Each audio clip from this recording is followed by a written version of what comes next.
Face having ass. You know who it is. It's Eric Peoples here back again with another My Two Cents review.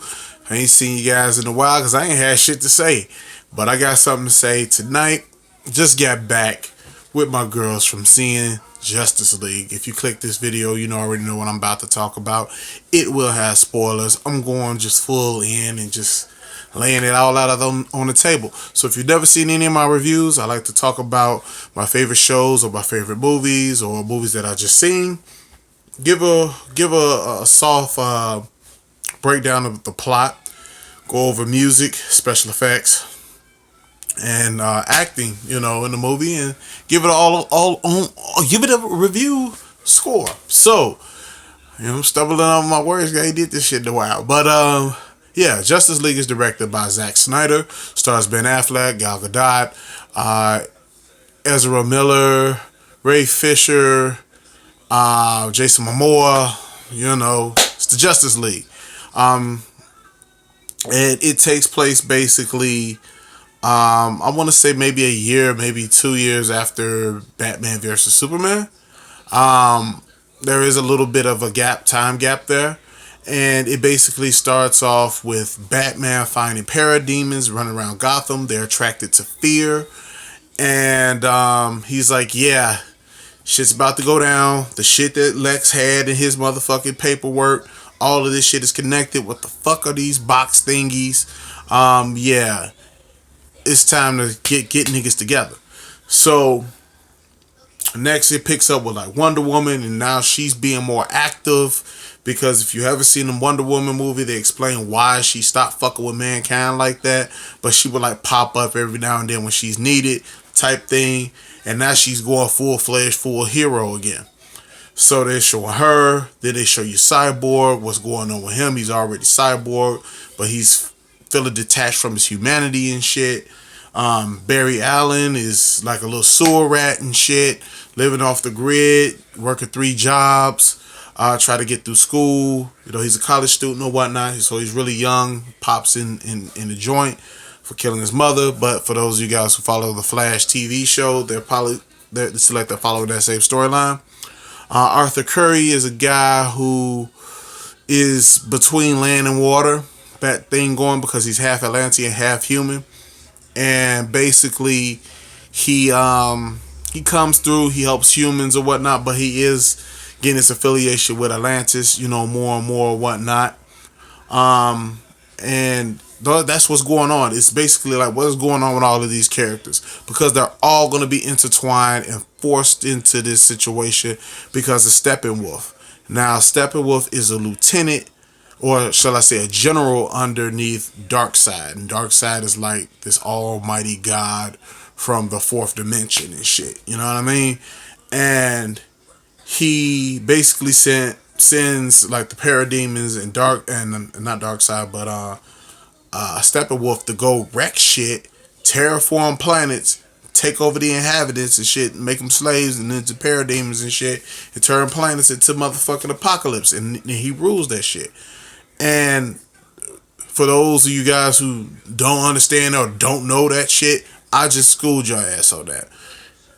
I can't get too mad at people who don't follow comic books because, yeah, they're going to be like, oh, I don't get it, but that's what the premise was. So this guy's coming to take over Earth. They did it before, but they got beat back by probably one of the coolest motherfucking scenes in movies, where you got the humans rushing up. You got the motherfucking Atlanteans rushing up on this nigga. You got motherfucking the Amazons, the Greek gods. You see Zeus and shit throwing lightning and shit. The fucking Green Lanterns show up, son. The Green Lanterns, nigga, is in this movie. Yes. They show up. Not Hal Jordan and them, because this shit take place 5,000 years before that. But and they beat Steppenwolf, and Steppenwolf is like pissed, but he got caught up in like limbo because they were able to like separate the mother boxes and whatnot. So the mother boxes are being reactivated and shit because what happened with Cyborg and shit, because he's made from that technology and shit. And boom, the boom tubes come open. Steppenwolf is collecting the motherfucking mother boxes. He gets them all together. He creates this Trinity thing, and it's going to terraform the Earth, and Darkseid's going to come. Not a hard thing to follow. Not a hard thing to follow. It's really just that simple. And then you got things going on within the league.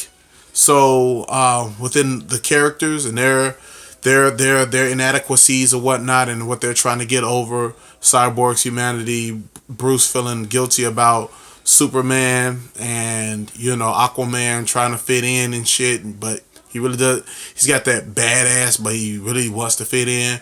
And Barry wants to fit in. He doesn't give a fuck about stereotypes and all that bullshit. He wants to fit in.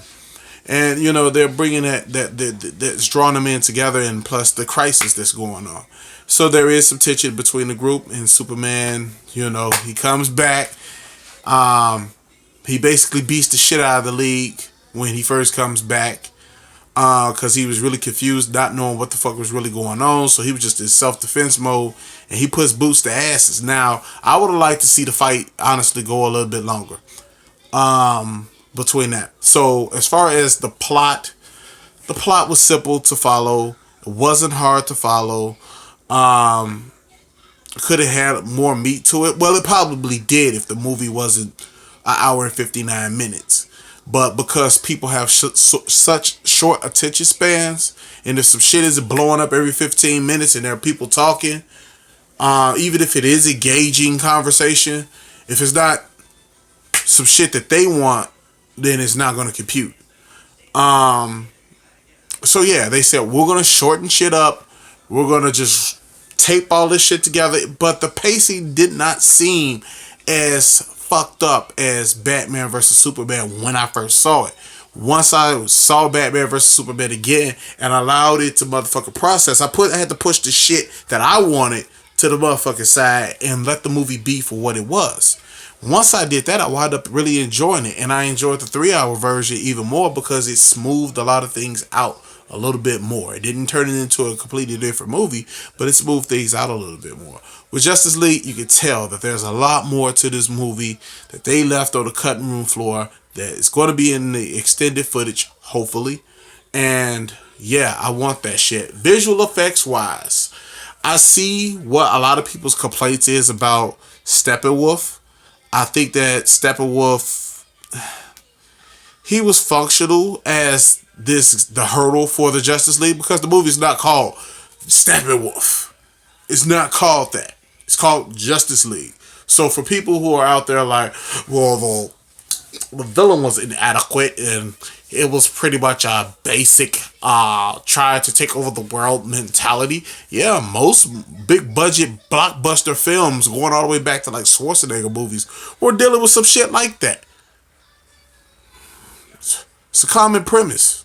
So, the fuck are you complaining about? So, yeah, but the CGI, he's really CGI heavy. There's nothing practical about him. It does get a bit wearing. It does feel like big boss mode in a video game. But it is what it is. And hey, he was functional for what he did. He kicked some ass.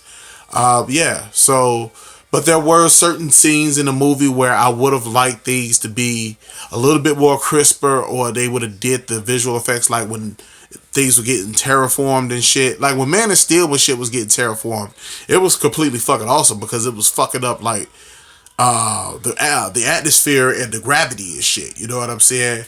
But in this movie, the terraform was like huge fucking purple vines coming out, and it was really kind of wonky, and I get what people were saying with that. So it wasn't the greatest. Danny Elfman's score surprisingly wasn't overbearing, but you could hear the homages to the past, which I really liked, and it wasn't that bad. I still would have preferred Junkie XL or Hans. Hans should have been scoring this movie. He it's his birthright to score this movie, and he missed it because he scored Man of Steel, which was an unbelievable soundtrack. Batman vs. Superman followed suit, especially what him and Junkie XL did with Batman's theme. And then you have Danny coming in on this one, but because this one does have a lighter tone, It's going into a different direction. You can see that there are more jokes and all that type shit in there. So yeah, so they're going in that direction. Do I think it's better than Wonder Woman? Yes. Yes. Even though Wonder Woman's story was a little bit more polished, this movie, as far as action wise, trumps it 10 times, but it was supposed to. But it's just better, and the story is not as complex as people think that it is. But then again, maybe it's because I'm a comic book guy.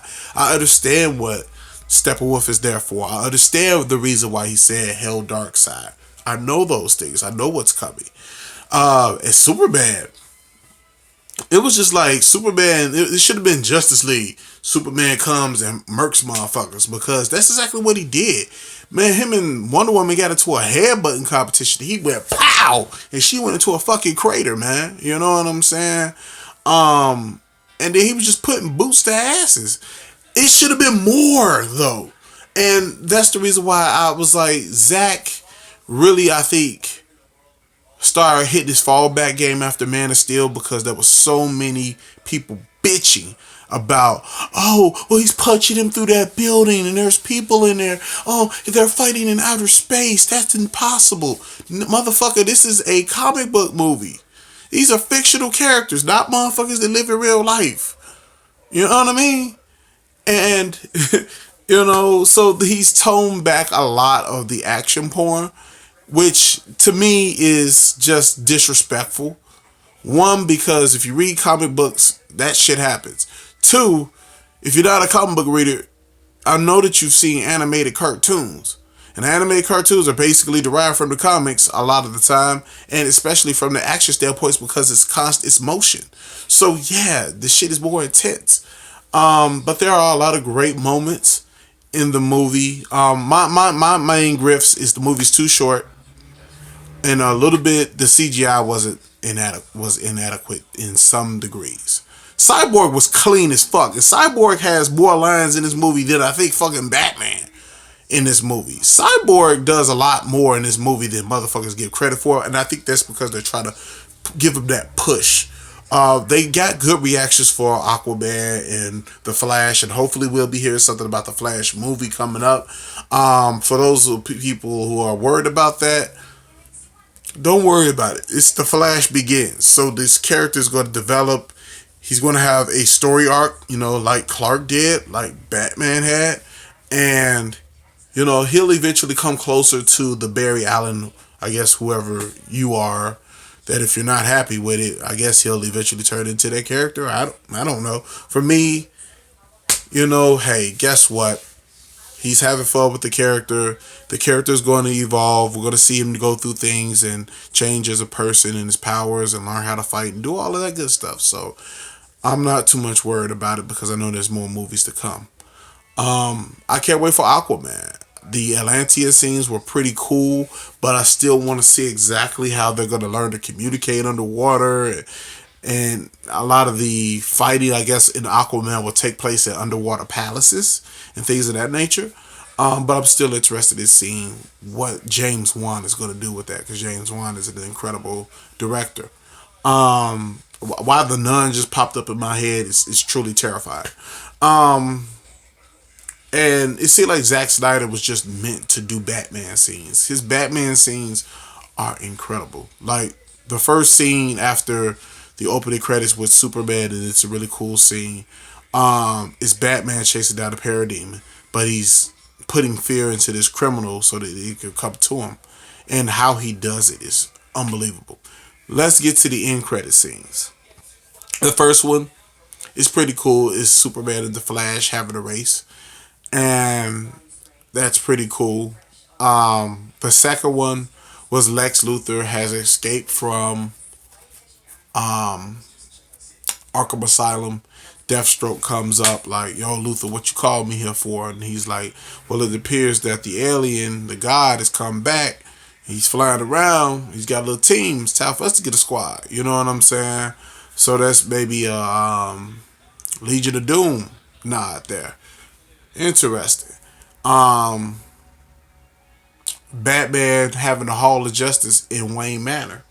is being hinted. The Flash being, you know, working at Central City Police Department as a forensic scientist. Boom, is there. Arthur going back to Atlantis. You know what I'm saying? Because he's actually the rightful heir to the throne. But I'm trying to figure out, like, they got Nicole Kidman cast as his mom, so are they going to be doing like a flashback type thing? Sure. So I'm still trying to figure that out too. Yeah, I mean, Justice League, is it something that, is it like the first Matrix movie? No, no. Honestly, when you have a big ensemble like that, you think about the Avengers, and Marvel has already done that. Been there, done that. We've got the ensemble cast. This one is nostalgic because I'm a DC fan before I'm a Marvel fan, and seeing those characters on set on the big screen is awesome, especially at the end after they beat Steppenwolf and they do the do boom bit this shit. But I think the magnitude of what this movie could have been has been diminished because of what Marvel has already accomplished. Is this movie perfect? No. You can find shit like I did, too short, CGI. And those days irked me. But at the same time, the good things outweigh the bad. And I think most people who don't have something shoved up their ass or have the internet shoved up their ass will agree with that. As I was leaving the theater with my girls, it was guys like, well, the movie was just like everywhere. And, you know, it had little cool stuff in there. And I just turned around and I said, did you fall asleep during the movie? No. So you were entertained then? Were you looking at your watch? No. So you was still entertained? Yeah. The movie did its job, bro. Like, being that much of a nitpicker is just being a douche. And you just wasted like $18 just to be an asshole. So, I don't know. The movie was good to me. I enjoyed it. Looking forward to whatever else they come up with. And now I'm going to go see it again, for things that I missed and little Easter eggs, because I know there's tons of them. And I'm looking forward to Star Wars. So that video will definitely be coming when it comes out. So if you like this video, hit like. If you like it, dislike it. Subscribe. Maybe catch that Star Wars video. And depending on the comments, you know, maybe I might argue with a nigga or two, or maybe you have an intelligent conversation with a couple of people, and maybe even start doing some more videos. Who knows? Until then, take care of each other, love each other. See you next time.